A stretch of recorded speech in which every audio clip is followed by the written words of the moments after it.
Hi friends, welcome back to my YouTube channel. ಇವತ್ತು ನಾವು ಕಾಯಿ ಹೋಳಿಗೆ ರೆಸಿಪಿ ನೋಡ್ಕೊಳ್ಳೋಣ ಬನ್ನಿ. ನಾನಿಲ್ಲಿ 300 ಗ್ರಾಮ್ಸ್ ಅಷ್ಟು ಮೈದಾ ತೊಗೊಂಡಿದ್ದೀನಿ. ಕಲಿಸ್ತಾ ಇದ್ದೀನಿ. ಸಾಫ್ಟ್ ಡೋ ರೆಡಿ ಮಾಡ್ಕೊಬೇಕು. ನಾವು ಯೂಶ್ವಲಿ ಚಪಾತಿಗೆಲ್ಲ ಮಾಡೋದಕ್ಕಿಂತ ಇನ್ನೂ ಸ್ವಲ್ಪ ಸಾಫ್ಟಾಗಿರಬೇಕು. ಆ ರೀತಿ ಕಲಸಿ ನೀಟಾಗಿ ಮಾಡಿ ಎತ್ತಿಟ್ಕೊಳ್ಳೋಣ ಪಕ್ಕಕ್ಕೆ.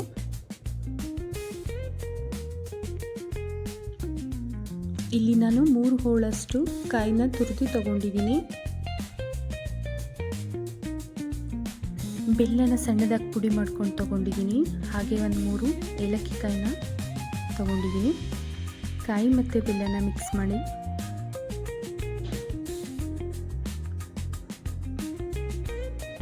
ಇವಾಗ ನಾನು ಈ ಮಿಕ್ಸ್ಚರ್ನ ಮಿಕ್ಸಿ ಜಾರ್ಗೆ ಟ್ರಾನ್ಸ್ಫರ್ ಮಾಡ್ತಾ ಇದ್ದೀನಿ.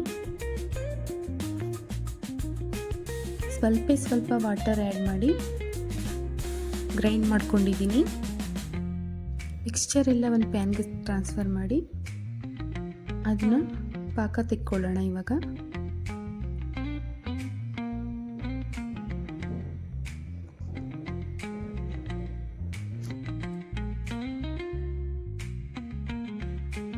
ಥಿಕ್ ಕನ್ಸಿಸ್ಟೆನ್ಸಿ ಪಾಕ ಆಗೋವರೆಗೂ ಕುಕ್ ಮಾಡೋಣ.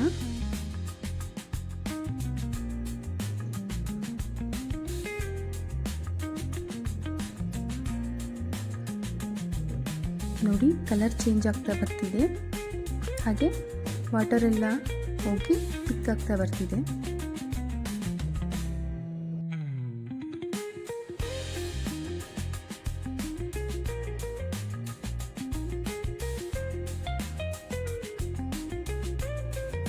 ಅದು ಅಂಟಂಟಾಗೋವರೆಗೂ ಕುಕ್ ಮಾಡಬೇಕು. ನೋಡಿ, ಇವಾಗ ಪಾಕ ರೆಡಿ ಆಗ್ತಾ ಬಂತು. ಗಟ್ಟಿಯಾಗಿದೆ ಫುಲ್ಲು.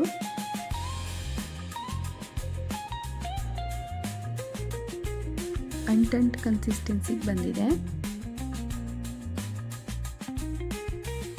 ಹೂರಣನ ಫುಲ್ ಕೂಲ್ ಆಗೋದಕ್ಕೆ ಬಿಟ್ಬಿಡ್ಬೇಕು.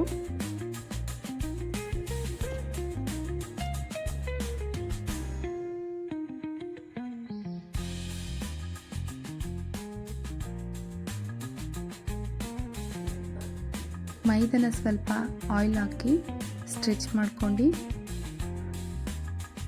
ಸೆಂಟರಲ್ಲಿ ಹೂರಣ ಇಡ್ತಾ ಇದ್ದೀನಿ. ಹೂರಣ ಇಟ್ಟು ಕ್ಲೋಸ್ ಮಾಡಿ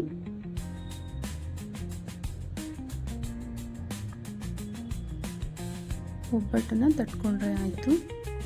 ಇದನ್ನು ಲಟ್ಸೋದಕ್ಕೆ ಬರಲ್ಲ, ಕೈಯಲ್ಲೇ ಮಾಡಬೇಕು.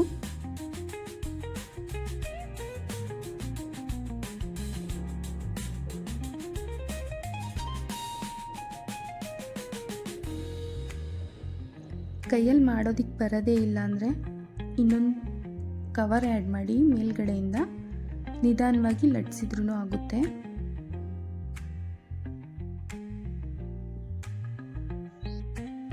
ಫಿಲ್ಲಿಂಗ್ ಯಾವ ರೀತಿ ಮಾಡ್ತಾ ಇದ್ದೀನಿ ನೋಡ್ಕೊಳ್ಳಿ ಮತ್ತೊಮ್ಮೆ.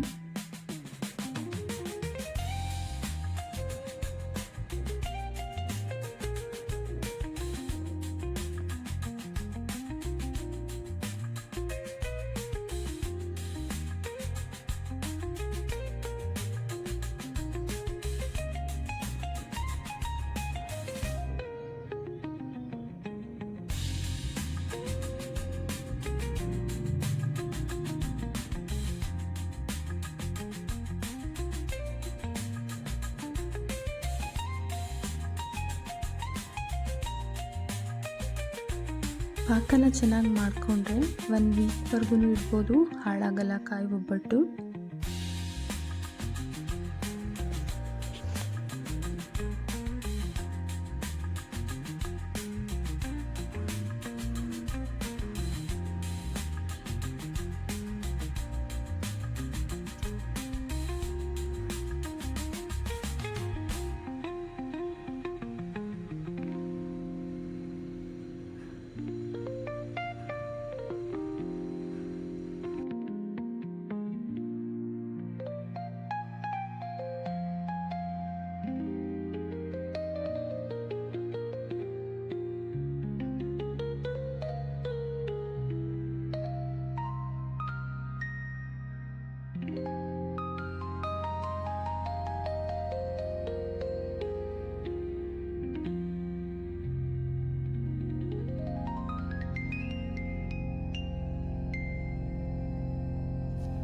ನಾನಿಲ್ಲಿ ಬೇಯಿಸ್ಕೊಳ್ಳುವಾಗ ಆಯಿಲ್ ಏನು ಆ್ಯಡ್ ಮಾಡ್ತಾ ಇಲ್ಲ, ಹಾಗೆಯೇ ಕುಕ್ ಮಾಡ್ತಾ ಇದ್ದೀನಿ.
ನನ್ನ ರೆಸಿಪೀಸ್ ನಿಮಗೆ ಇಷ್ಟ ಆದರೆ ಲೈಕ್ ಮಾಡಿ, ಸಬ್ಸ್ಕ್ರೈಬ್ ಮಾಡಿ, ಫ್ಯಾಮಿಲಿ ಮತ್ತು ಫ್ರೆಂಡ್ಸ್ ಜೊತೆಗೆ ಶೇರ್ ಮಾಡಿ. Thank you for watching.